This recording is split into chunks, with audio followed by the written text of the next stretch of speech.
कल क्या पढ़ाया था आपने फिजिक्स में? फॉरबिडन बैंड और एनर्जी का।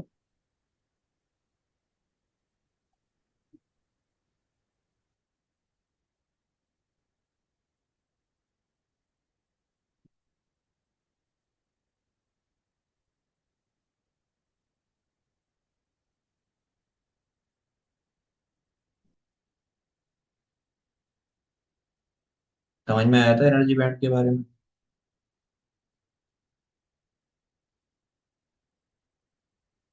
यस। थ्योरी लिखी है उसकी कुछ कल? जी सर। कल जाते जाते मैं आपको फॉरबिडन बैंड के बारे में बता रहा था, तो मैंने आपको वो समझा दिया था, लेकिन लिखाया उसके बारे में कुछ भी नहीं था। फॉरबिडन बैंड सर आपने सेंड किया था। सेंड भी कर दिया था। अच्छा हाँ, तो ठीक है। आप लिखिएगा, फर्मी एनर्जी क्या होता है। फर्मी एनर्जी एक लेवल होता है। फर्मी बताओ किसकी यूनिट होती है? मतलब फर्मी किसको बोलते हैं? यूनिट होती है ना किसी चीज की। कन्वर्जन फैक्टर होता है Fermi.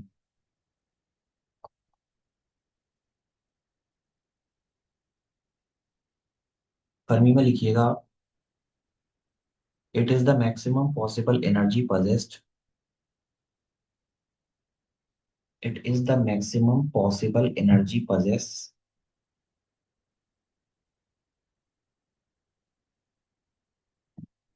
It is the maximum possible energy possessed by a free electron,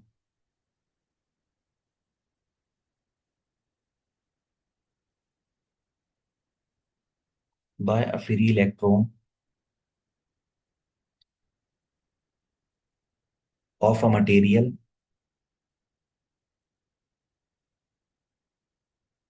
of a material at the absolute zero temperature, at the absolute zero temperature। यानी कि किसी भी मेटल में अगर कोई फ्री इलेक्ट्रॉन है, फ्री इलेक्ट्रॉन कोई भी मेटल में एट टेम्परेचर 0 केल्विन, तो वो जितनी भी एनर्जी पजेस करेगा, चाहे वो ट्रेवल कर रहा हो या फ्री हो, एनर्जी कुछ ना कुछ होगी, उसी एनर्जी को आप बोलते हैं फर्मी एनर्जी। ठीक है। जी। जी सर। ठीक है। नेक्स्ट लिखिएगा हेडिंग, इसमें एक पॉइंट और ऐड कीजिएगा। The value of Fermi energy is different for different material. The value of Fermi energy is different for different material.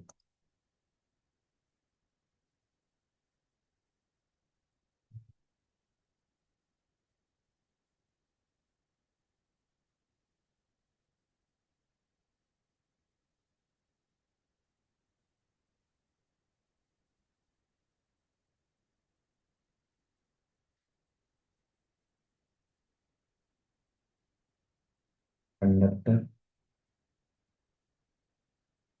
Insulator and semiconductor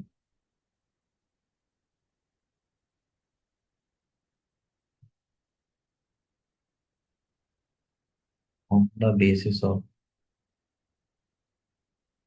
energy band.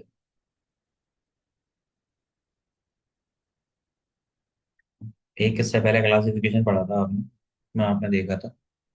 इनका जो क्लासिफिकेशन आपने किया रेजिस्टिविटी या कंडक्टिविटी के बेस पे किया है, और उसकी वैल्यू एक रेंज में मैंने आपको बताई थी। अब आप डिफरेंस देखोगे कंडक्टर, इंसुलेटर और सेमीकंडक्टर के अंदर, किस तरीके से पता लगता है with the help of the energy band. ठीक है।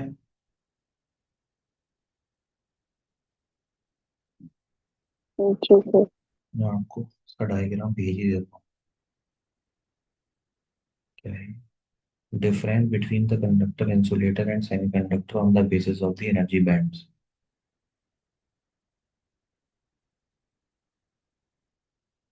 देखो, ये दिख रहा है आपको?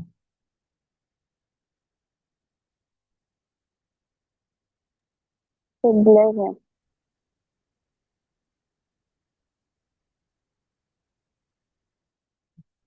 बना देता हूँ तो फिर मैं यहाँ पे भेज भी दूंगा।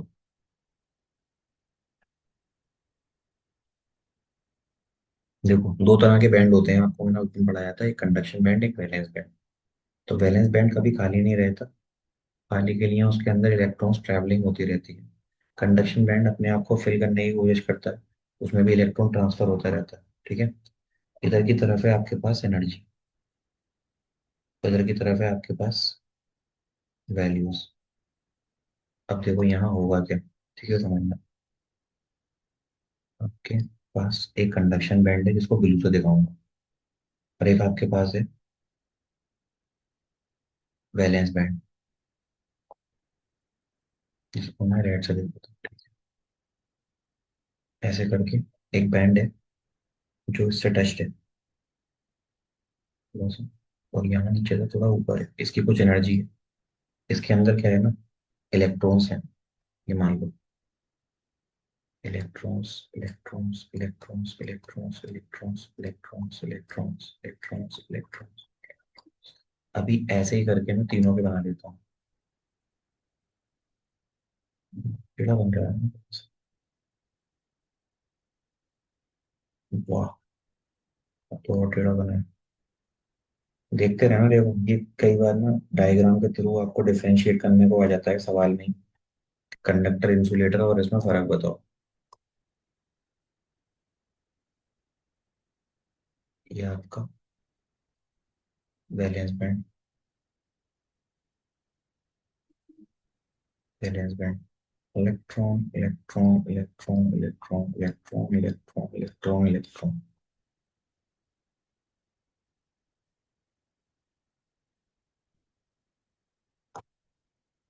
इसमें क्या होगा, ये जो निगेटिव है सब इलेक्ट्रॉन्स हैं।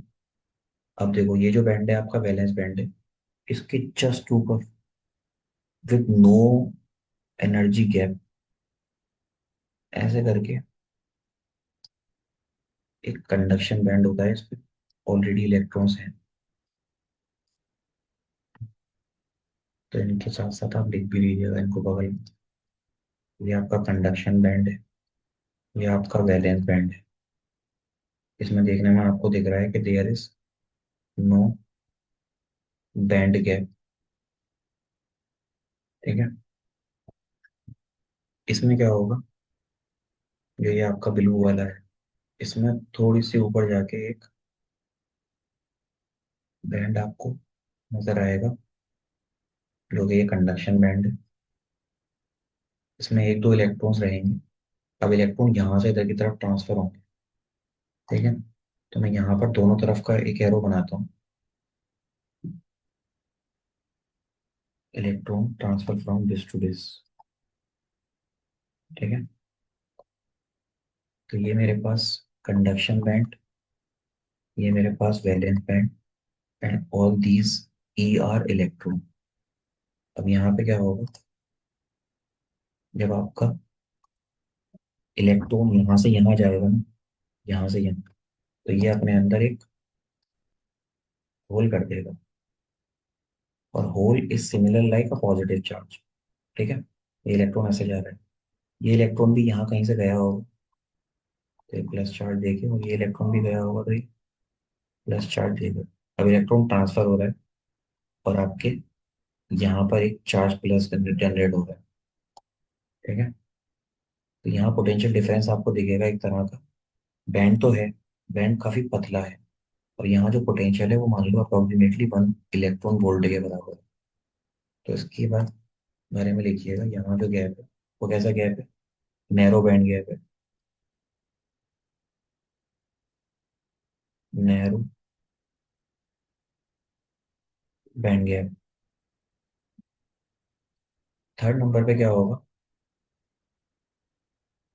इसमें बहुत ज्यादा ही एनर्जी गैप रहेगा। ठीक है। और इस एनर्जी गैप की वजह से, वाइड बैंड की वजह से ट्रांसफर होगा, लेकिन ऐसा नहीं है कि ये बिना पोटेंशियल के मूवमेंट होने लगेगा। तो ये आपका क्या है, this is your conduction band, this is your valence band.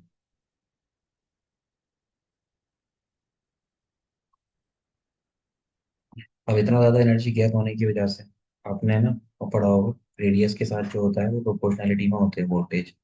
लेकिन यहाँ पर जैसे जैसे ये गैप बढ़ेगा तो आपका मूवमेंट भी बढ़ जाएगा।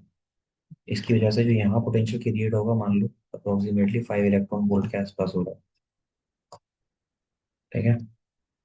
तो अगर बात करूँ मैं, यहाँ इतना ज्यादा गैप है तो इसमें इलेक्ट्रॉन जा ही नहीं पा रहे। ठीक है, जाना इनके लिए पॉसिबल ही नहीं है। तो ये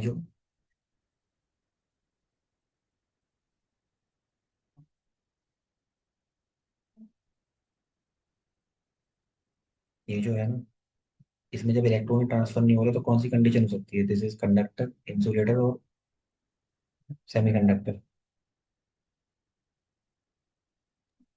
इंसुलेटर। ये एक इंसुलेटर हो जाएगा।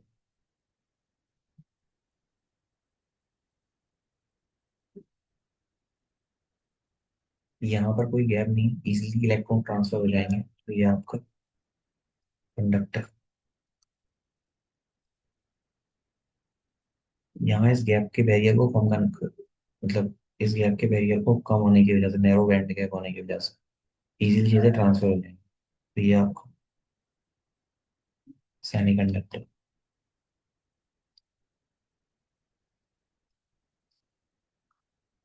आई बात समझ। जी सर। यहाँ पर बहुत वाइड एनर्जी आपका बैंड गैप है, तो यहाँ लिखिएगा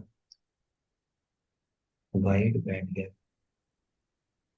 जिसको आपके इलेक्ट्रॉन ट्रांसफर नहीं करा पाएंगे, वाइड बैंड गैप। तो ये बैंड गैप होता क्या है, ये समझ में आ गया आपके। तो कंडक्टर में ना एक के साथ एक चिपके हुए होते हैं तो इजीली इलेक्ट्रॉन ट्रांसफर हो जाते हैं। इंसुलेटर में ऐसा नहीं होता, बीच में गैप आ जाता है तो इलेक्ट्रॉन ट्रांसफर नहीं हो पाते। लेकिन सेमीकंडक्टर में गैप होता है लेकिन इतना नहीं होता, इलेक्ट्रॉन यहाँ से यहाँ ट्रांसफर हो पाएंगे। ठीक है। तो ये तीनों डायग्राम बना लीजिए आप।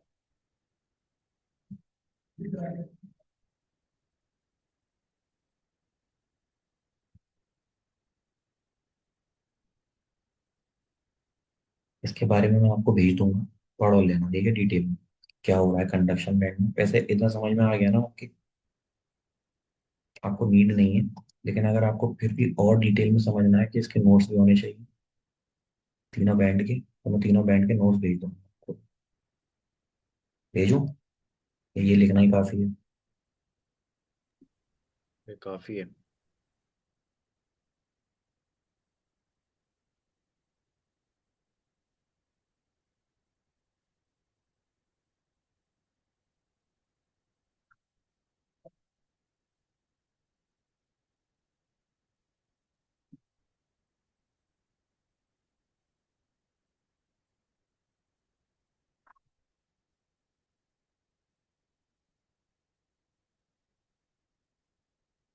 आगे चलें, ये बना रहे हैं अभी।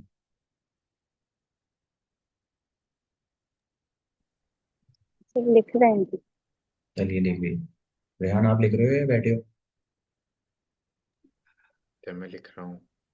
वेरी गुड, लिखिए।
चले आगे।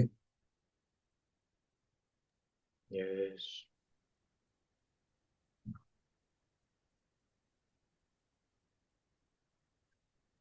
जी सर।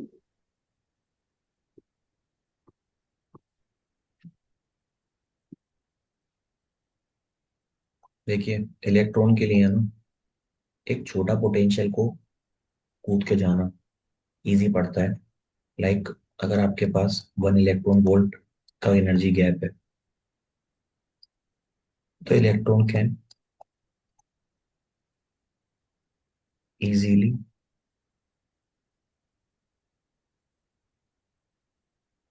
एस्केप्ड। लेकिन अगर 5 इलेक्ट्रॉन वोल्ट का है, तो not be able to escape. मुश्किल है इसके लिए बहुत ज्यादा, ये नहीं कर पाएगा इसको एस्केप। ठीक है। तो अभी हमारा जो यहाँ से स्टार्ट होगा, वो होगा डीपली पूरा सेमीकंडक्टर के बारे में। Semi conductor. ठीक है, हेडेन डालो। सेमीकंडक्टर क्या होते हैं उनको समझिएगा आप वन बाय वन। पहले जो आपने ऊपर लिखा है ना, उसके बारे में लिख लो। सेमीकंडक्टर को यहाँ पर आपने किस तरीके से रिप्रेजेंट करा है, लिखिएगा। In the semiconductor, in the semiconductor the valence band is totally field. जो आपका नीचे वाला बैंड था, valence band,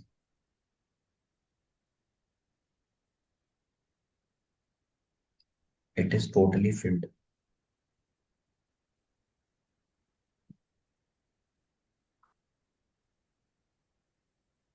with the electrons,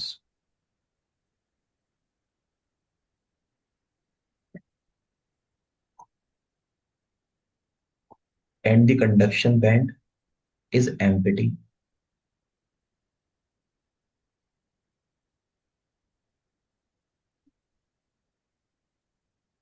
and the conduction band is empty.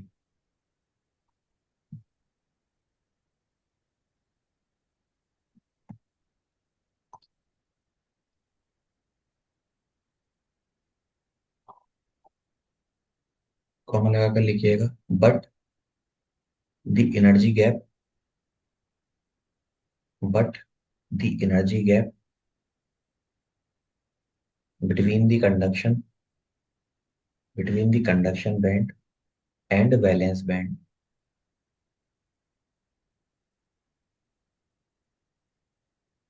between the conduction band and valence band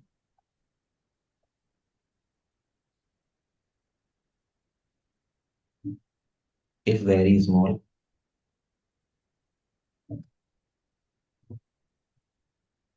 is very small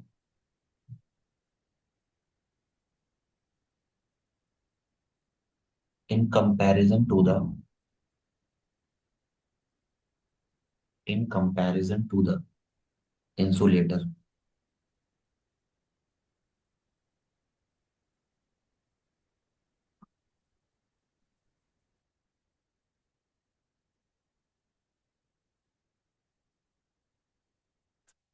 In comparison to the insulator,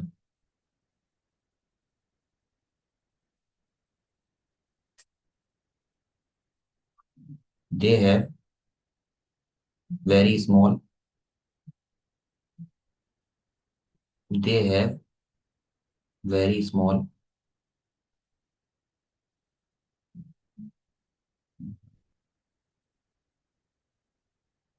energy potential, या potential लिखेगा। They have very small potential of 1 volt, या approximately 1 volt. They have very small potential of 1 volt, या approximately 1 volt.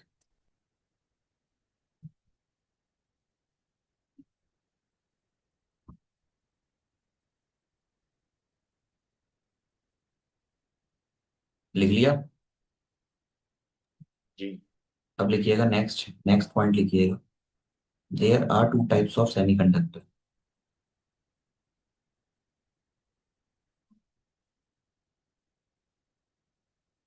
There are two types of semiconductors.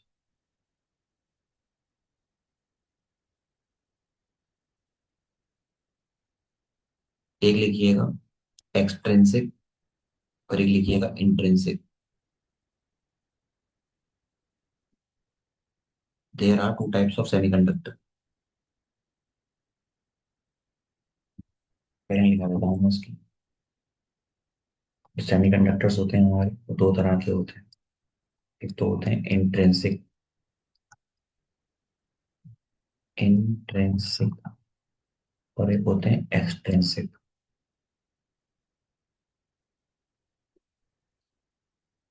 याद कैसे रखोगे? Intrinsic ना, ऐसे समझ लो जैसे एलिमेंट होता है, प्योर एटम होता है ना उसमें।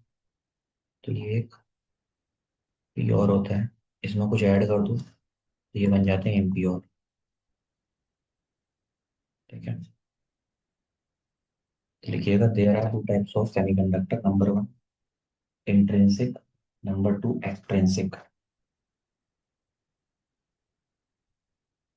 उसके बाद एंड डालिएगा।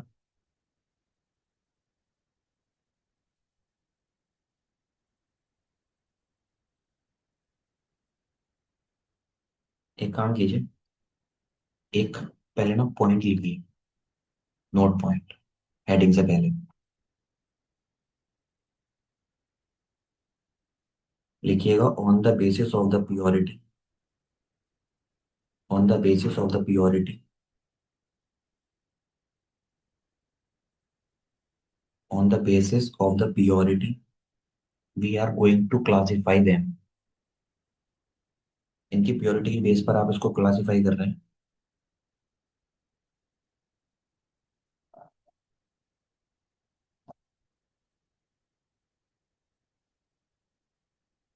On the basis of the purity.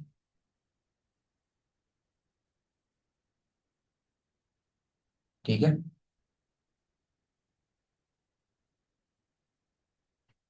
Ji.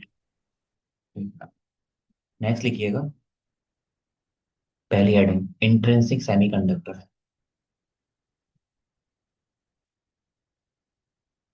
Intrinsic semiconductor. Intrinsic semiconductor.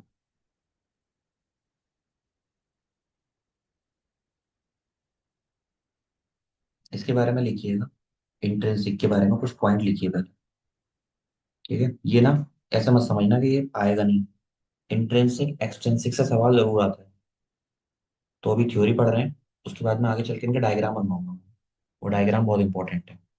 लिखिएगा a pure semiconductor which is free of energy. देखो ऐसे लिखिएगा, a pure semiconductor which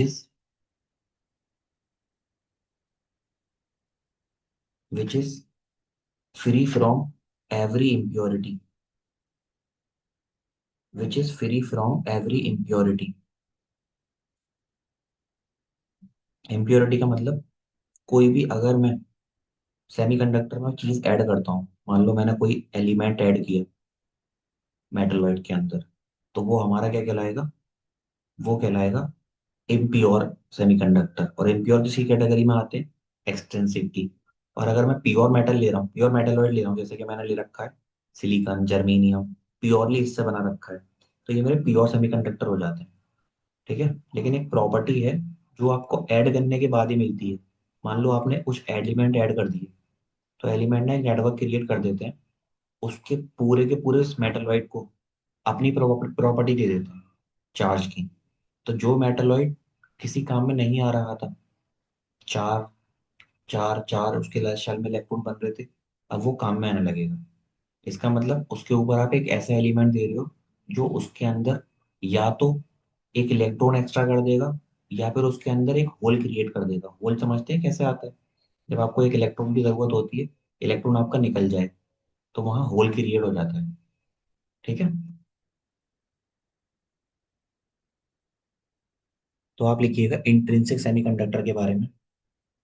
a pure semiconductor which is free from every impurity is called intrinsic semiconductor. मैंने यहाँ भी लिखा है, देखो इंट्रिंसिक में बेसिकली प्योर सेमीकंडक्टर्स को बोलते हैं। तो ये अगर कोई इम्प्योरिटी नहीं होगी तो उसको क्या बोला जाएगा? एक प्योर सेमीकंडक्टर बोला जाएगा, ठीक है। नेक्स्ट पॉइंट लिखिएगा, without any significant presence of, without any significant कोई, अच्छा ये मेरा ही हाथ है क्या, कुछ पूछ रहे हैं यहाँ पर?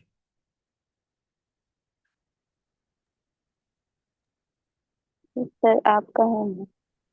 Without any significance presence of the dopant species, dopant species. देखो मेनली क्या लिया मैंने, सिलिकॉन ले लिया, सिलिकॉन, सिलिकॉन, सिलिकॉन, सिलिकॉन, ऐसे करके मैंने एक पूरा नेटवर्क बना लिया। और ये नेटवर्क ही मेरा सेमीकंडक्टर फॉर्म कर रहा है। तो डोपेंट क्या होते हैं? डोपेंट होते हैं जो इनकी प्रॉपर्टी को अल्टर करें, इनके बीच में कोई पार्टिकल्स को आप डाल दो, ठीक है। तो आप प्योर कंडक्टर में कोई भी डोपेंट नहीं है डालते हैं। तो आपने जो सेकंड पॉइंट लिखा है वो लिखा है without any significant presence of the dopant species, ये लिखा है। जी। थर्ड पॉइंट लिखिएगा, the sir electrical conduct without any significant. Significant presence of the dopant species.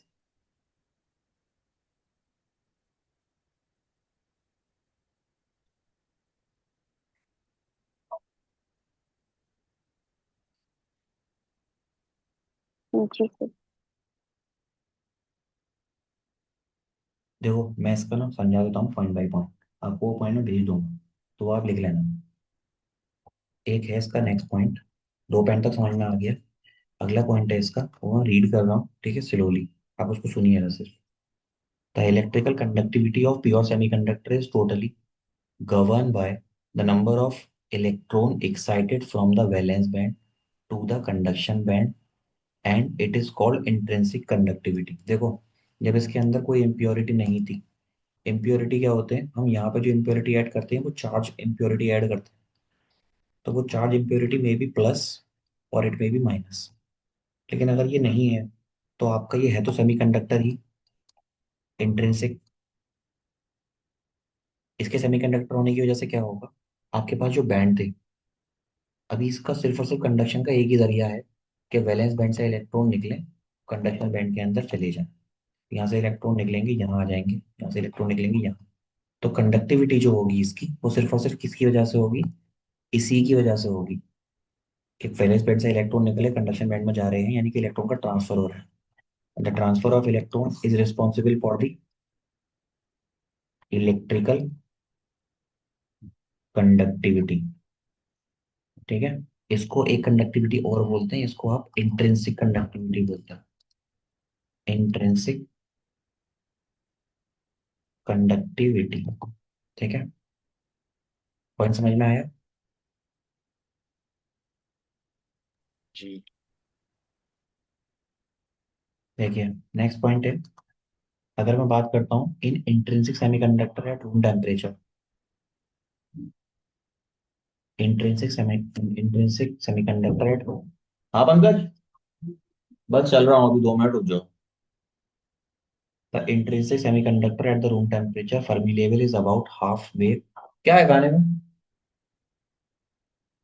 In the energy. देखो अगर मैं इसकी बात करता हूँ, जो इसी स्टेट में रहेगा ना आपका एलिमेंट, इसी के इसी स्टेट में, वो रहता है आपका फर्मी एनर्जी पर, फर्मी एनर्जी पर। लेकिन अगर आप रूम टेम्परेचर पे बात करोगे तो ये इससे सरफेस पर आ जाएगा या इससे थोड़ा सा आगे तक पहुंच जाएगा ऑलरेडी, ठीक है ना। तो ये आपका किसके अंदर होता है, in case of intrinsic semiconductor, ये रूम टेम्परेचर पे होने की वजह से निकल के कहाँ आ जाता है, या तो सरफेस पर आ जाएगा या फिर, क्योंकि देखो 0 केल्विन पर आपका रखा हुआ है फर्मी लेवल। अब इसको बढ़ाते बढ़ाते बढ़ाते बढ़ाते रूम टेम्परेचर कितना होता है, 300 केल्विन के आसपास होता है। तो आपने टेम्परेचर में इतना चेंज किया है, इस चेंज की वजह से पता है क्या होगा, ये इलेक्ट्रॉन सरफेस पर आ जाएंगे और ये यहाँ से एक्साइट हो जाएंगे इधर की तरफ जाने के लिए। तो ये आपका फोर्थ पॉइंट है। नेक्स्ट पॉइंट है the number of free electron and holes are exactly equal. देखो यहाँ पे क्या होता है, एक आपके पास वैलेंस बैंड है, एक कंडक्शन बैंड है, यहाँ से इलेक्ट्रॉन निकला, यहाँ आ गया, तो यहाँ उसका होल रहेगा। यहाँ इलेक्ट्रॉन है, यहाँ होल रहेगा, यहाँ इलेक्ट्रॉन है, यहाँ होल रहेगा। यानी कि नंबर ऑफ इलेक्ट्रॉन की जो तादाद होगी वो बराबर होगी हमेशा नंबर ऑफ होल की। ठीक है। कभी भी ऐसा नहीं होगा इसमें इलेक्ट्रॉन ज्यादा है या इसमें होल ज्यादा है, क्योंकि इलेक्ट्रॉन जा कहाँ से रहे हैं, आपके वैलेंस बैंड से इलेक्ट्रॉन जा रहे हैं किसमें, कंडक्शन बैंड में। जितने इलेक्ट्रॉन यहाँ से निकल के यहाँ जाएंगे उतने ही यहाँ पर होल मिलेंगे ना आपको। जी। और सेमीकंडक्टर में जो ये जी सर। होल्स है, जो ये होल्स है ना, ये होल्स भी रिस्पॉन्सिबल होते हैं आपके कंडक्टर कंडक्शन के लिए। क्योंकि ये होल्स अगर होंगे तो ये होल मूवमेंट करते हैं, और इनका मूवमेंट ही आपको, मैंने दिखाया ना, एक दफा होल नहीं लिखा मैंने, यहाँ पर पॉजिटिव चार्ज दिखाया था। तो ये पॉजिटिव चार्ज की तरह बिहेव करते हैं। पॉजिटिव चार्ज क्या करेगा, कंडक्टिविटी का काम करता है। यहाँ पर जो होल क्रिएट हो रहे हैं it is also helpful in the conductivity. ठीक है। अब अ, देखो इतना ही लिख लेना अभी तो आप लोग, क्योंकि मुझे फिर पहुंचना है, मैं फिर वो कर जाऊंगा। मैं आपको ये भेज दूंगा, और एक्सटेंसिव हम पढ़ लेंगे कल, और इनके डायग्राम भी कल बना लेंगे। ठीक है। तो हमारा सेमीकंडक्टर का वन थर्ड पार्ट हो जाएगा। आ रही है बात समझ। जी। और आगे की जी चीजें सर। थोड़ी सी ग्राफिकल है, तो ग्राफिकल्स में क्या करूंगा, ग्राफ ही यहाँ पर ले लूंगा, उन ग्राफ को ही समझा दूंगा। ठीक है। आप इंट्रिंसिक के बारे में लिख लीजिएगा, मैं अभी खाना खा के आऊंगा तो भेज दूंगा आपको इंट्रिंसिक के बारे में। इंट्रिंसिक का एक और नाम होता है आई सेमीकंडक्टर बोलते हैं उसको, ठीक है, ध्यान रखिएगा। कल वाला बात भेजा था मैंने। नो नहीं, सर। रेहान कितने बजे सो रहे हैं आप। लेट ही सोऊंगा। ठीक है, मैं आपको मैसेज करूंगा थोड़ी बहुत देर में। ओके। ठीक है, मैं कल वाला और आज का दोनों वर्क सेंड कर दूंगा, I will send it to. अस्सलाम वालेकुम सर। वालेकुम अस्सलाम। You guys can leave now. अस्सलाम वालेकुम। वालेकुम अस्सलाम।